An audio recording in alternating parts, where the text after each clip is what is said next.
Good morning all of you. Today I will discuss about random variables. जो random variables हैं ये advance mathematics में बहुत ही important topic है।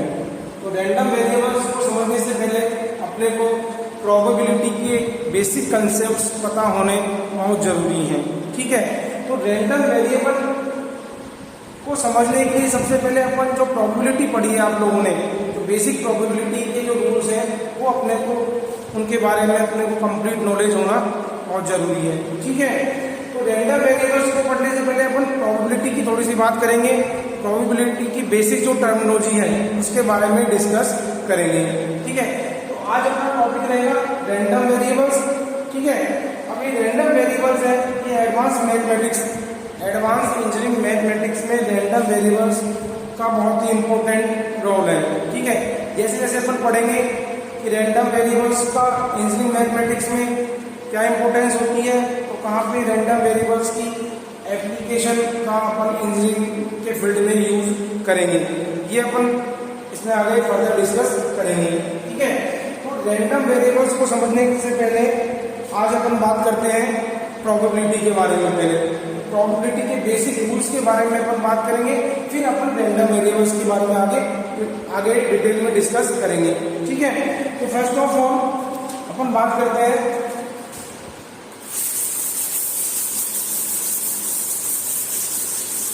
Sample space.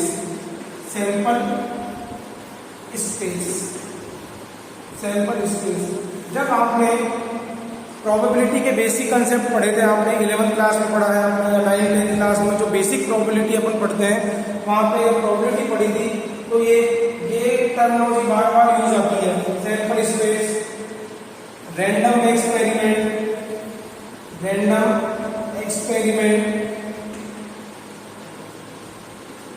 इवेंट्स,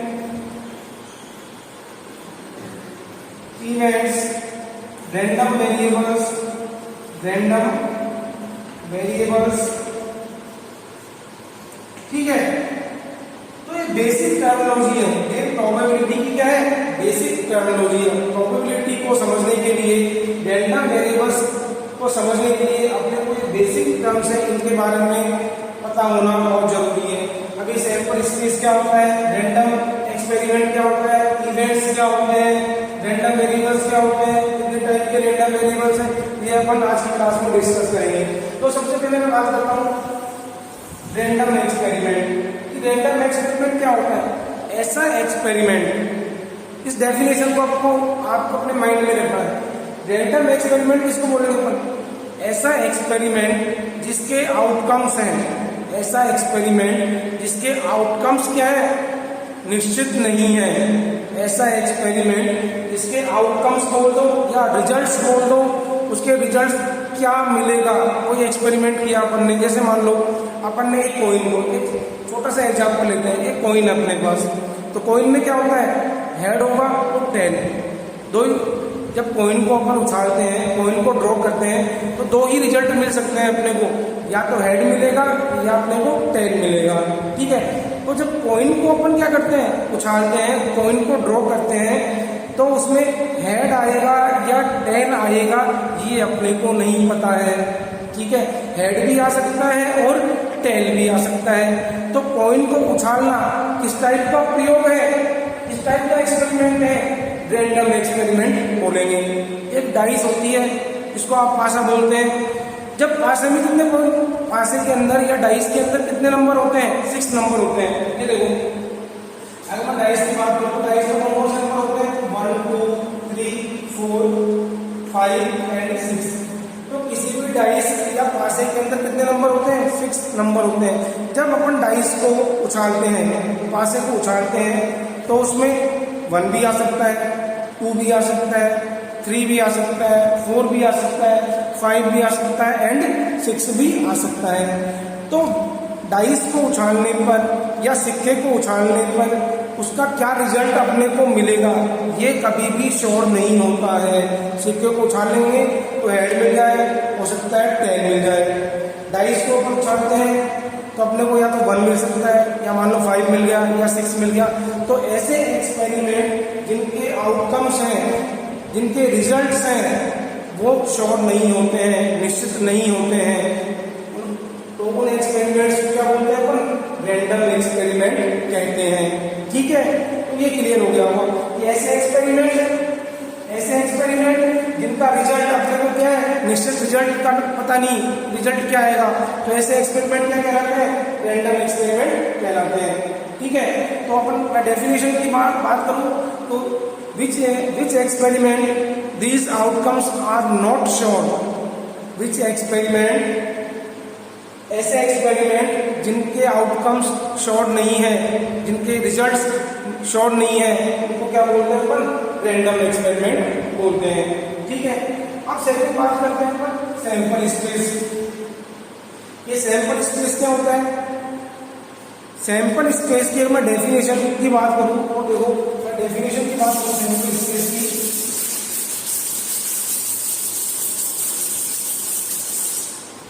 अगर अपन उनकी डेफिनेशन की बात करें, सबसे पहले मैं रैंडम एक्सपेरिमेंट की डेफिनेशन बताता हूँ। रैंडम एक्सपेरिमेंट ये बेसिक टर्म्स है।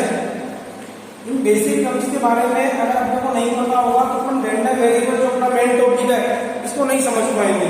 ठीक है, तो अगर मैं बात करूं रैंडम एक्सपेरिमेंट की तो इसकी डेफिनेशन क्या होगी? रैंडम एक्सपेरिमेंट क्या होगी? which results are not sure। ठीक है, ऐसे प्रयोग या ऐसे एक्सपेरिमेंट जिनके रिजल्ट क्या है? श्योर नहीं है, उनको क्या बोलेंगे अपन? क्या बोलेंगे? रैंडम एक्सपेरिमेंट बोलेंगे। रिजल्ट बोल दो या उसको आउटकम्स बोल दो, एक ही बात है। रिजल्ट या आउटकम एक ही बात है। ठीक है, अब सेकंड डेफिनेशन की बात करता हूं मैं, सैंपल स्पेस। अब ये सैंपल स्पेस क्या होता है इसको देखते हैं। सैंपल स्पेस की अगर डेफिनेशन की बात करूं तो सैंपल स्पेस क्या होता है? ऑल पॉसिबल आउटकम, किसी भी एक्सपेरिमेंट के ऑल पॉसिबल आउटकम्स, कि किसी भी एक्सपेरिमेंट के जितने भी पॉसिबल रिजल्ट्स हैं उनका जो सेट होता है उसको क्या बोलते हैं अपन? सैंपल स्पेस बोलते हैं। सैंपल स्पेस को अपन डिफाइन करते हैं ऐसे। सैंपल स्पेस को अपन किससे रिप्रेजेंट करते हैं? कैपिटल एस से रिप्रेजेंट करते हैं। ठीक है, आप जैसे मान लो एक डाइस है, उस डाइस का मुझे क्या है? सैंपल स्पेस बनाना है। ठीक है, एक डाइस या पासा बोल दो, अगर उस पासे का या डाइस का अगर मुझे सैंपल स्पेस बनाना है तो उसके सैंपल स्पेस में क्या आएगा? ये देखो, सैंपल स्पेस क्या होता है? डेफिनेशन, मैंने डेफिनेशन पता होनी चाहिए अपने को। All possible outcomes of an experiment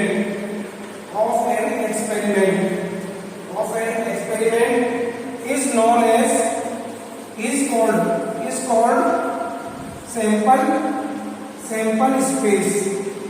sample space.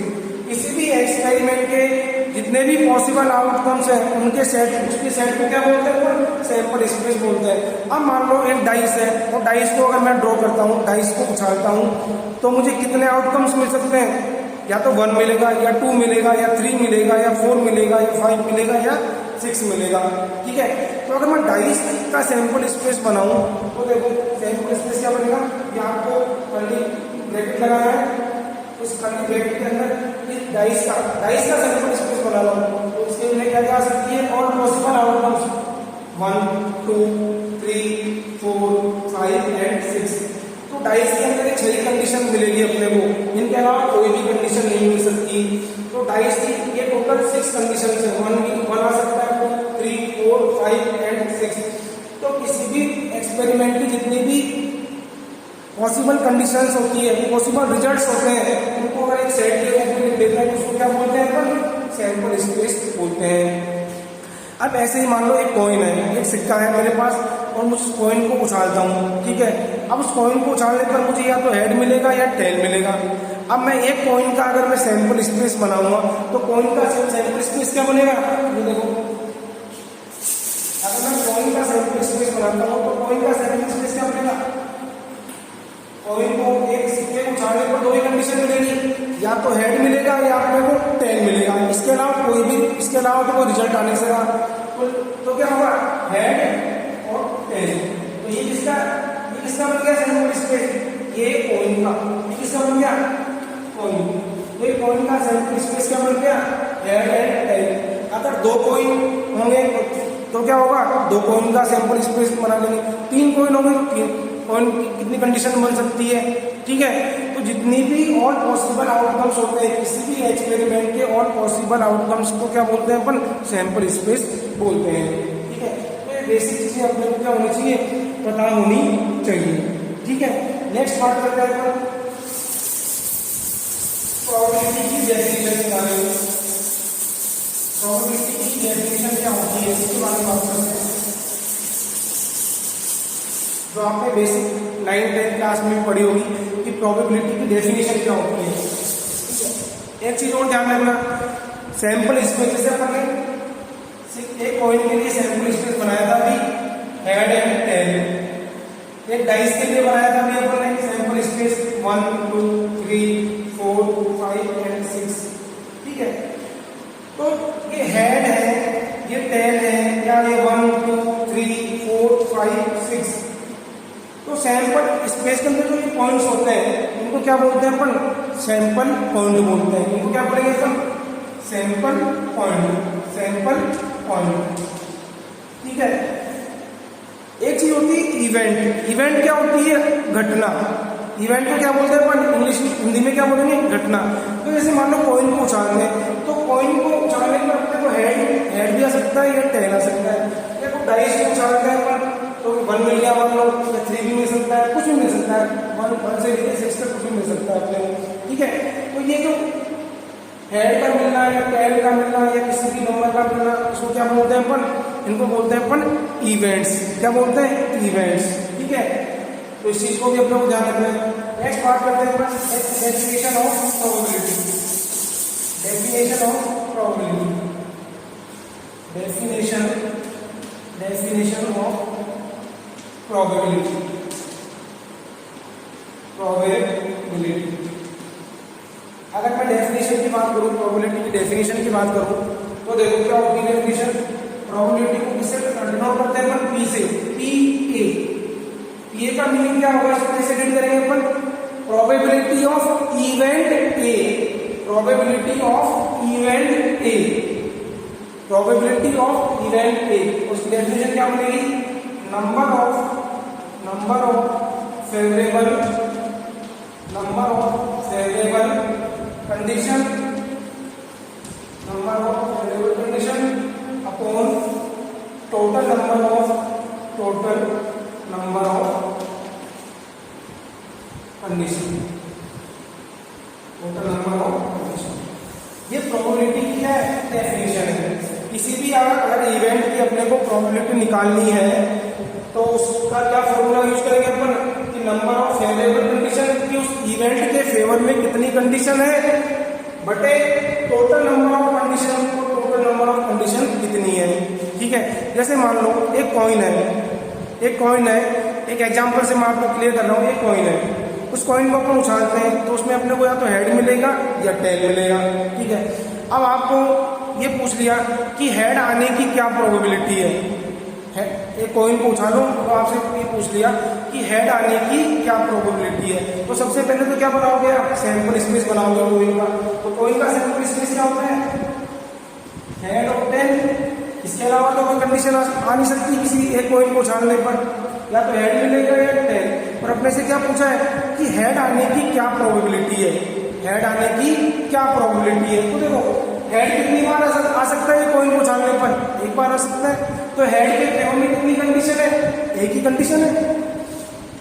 तो अगर मैं इसको बात करूं हेड के, देता हूं मैं हेड की अगर मैं प्रोबेबिलिटी की बात करूं तो इसको मैंने मान लिया कि ए क्या है, ए मेरा इवेंट है। कौन सा इवेंट, हेड है, क्योंकि हेड आने की मुझे प्रोबेबिलिटी निकालनी है। तो क्या हो जाएगी, हेड के फेवर में कितनी कंडीशन आएगी, एक 1। अब टोटल कितनी कंडीशन है सैंपल स्पेस में, एक और एक, 2 कंडीशन है। तो टोटल कितनी कंडीशन है, 2। तो हेड आने की प्रोबेबिलिटी क्या 1/2। ऐसे अगर 10 आने की प्रोबेबिलिटी पूछे तो 10 भी कितनी बार आ सकता है, एक बार। टोटल कंडीशन तो हेड की भी क्या होगी 1/2 और टेल की भी क्या होगी 1/2।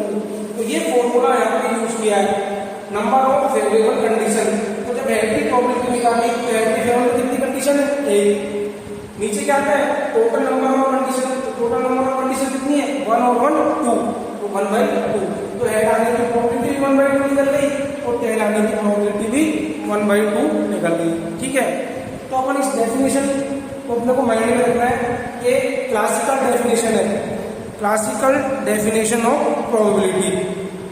बेसिकली प्रोबेबिलिटी दो टाइप की होती है, एक तो क्लासिकल अप्रोच होती है प्रोबेबिलिटी के प्रॉब्लम्स को सॉल्व करने की। दो अप्रोच अपन पढ़ेंगे, एक तो क्लासिकल अप्रोच, एक होता है स्टैटिस्टिकल अप्रोच।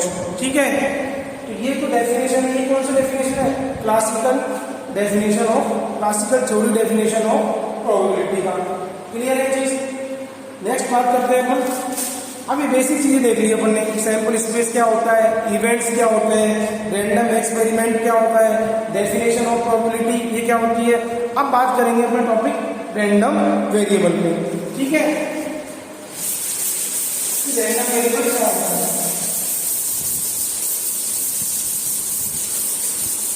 अब देखो, अब आपको ये चीज समझ में आएगी कि अपन ने बेसिक चीजें क्यों पढ़ी है। अब ये रैंडम वेरिएबल, अगर बेसिक चीजें नहीं पढ़ते तो रैंडम वेरिएबल अपने समझ में नहीं आता।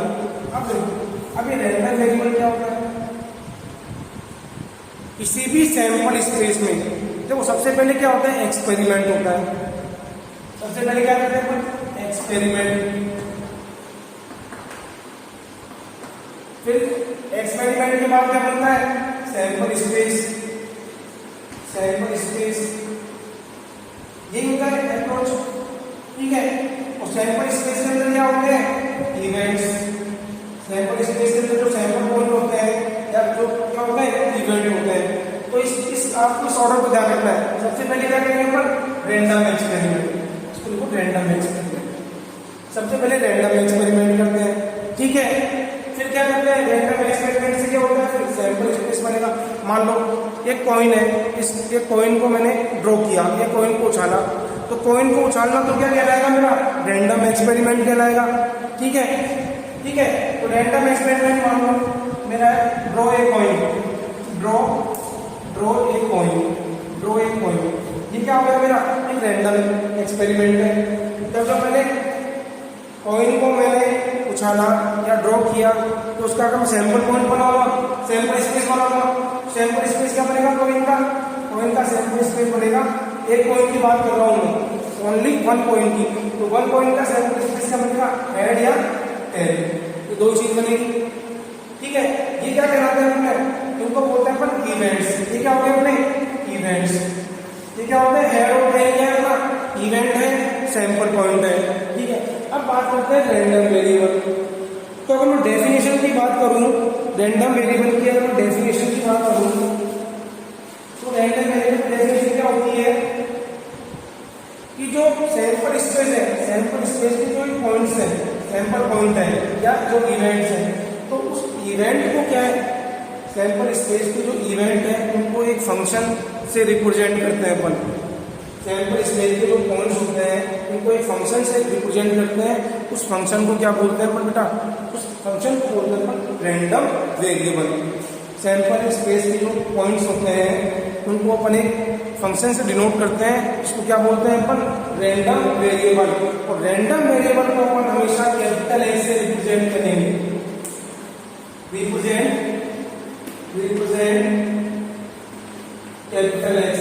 रैंडम वेरिएबल को अपन कैपिटल एक्स से रिप्रेजेंट करेंगे।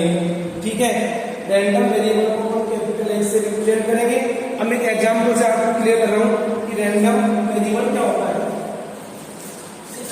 और क्लियर हो जाएगा। अभी तक क्या समझ में आया, अभी तक आपको समझ में आया कि रैंडम वेरिएबल को कैपिटल एक्स से रिप्रेजेंट करते हैं। और रैंडम वेरिएबल क्या होता है, जो सैंपल स्पेस के जो इवेंट्स होते हैं, सैंपल स्पेस के जो इवेंट्स हैं उनको अपन एक फंक्शन के द्वारा डिनोट करते हैं। तो उसी फंक्शन को क्या बोलते हैं अपन, रैंडम वेरिएबल अपन बोलते हैं। ठीक है, क्लियर है चीज। अब देखो एग्जाम्पल लेते हैं। एग्जाम्पल क्या है अपना, let a coin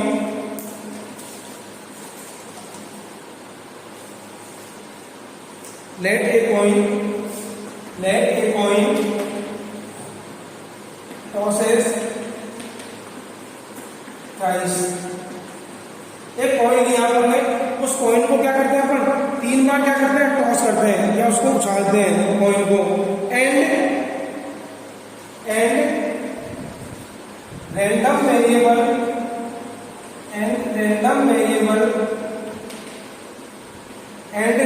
एक कॉइन लिया हमने, लेट ए कॉइन, उसको 3 बार क्या करते हैं अपन, टॉस करते हैं। और रैंडम वेरिएबल क्या माना अपन ने, random variable x denote the number of, random variable x denotes the number of tails,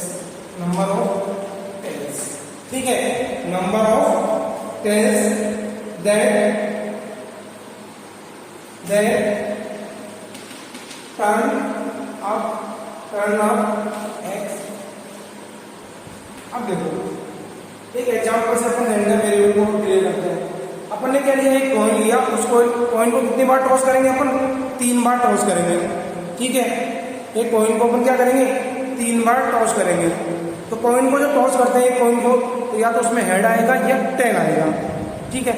अब मैंने क्या बताया था कि जो सैंपल कॉइन का जो सैंपल स्पेस होता है, उस सैंपल स्पेस के अंदर जो इवेंट्स होते हैं, उस इवेंट्स को अपन क्या एक फंक्शन से डिनोट करते हैं, और उसी फंक्शन को क्या बोलते हैं अपन, रैंडम वेरिएबल बोलते हैं।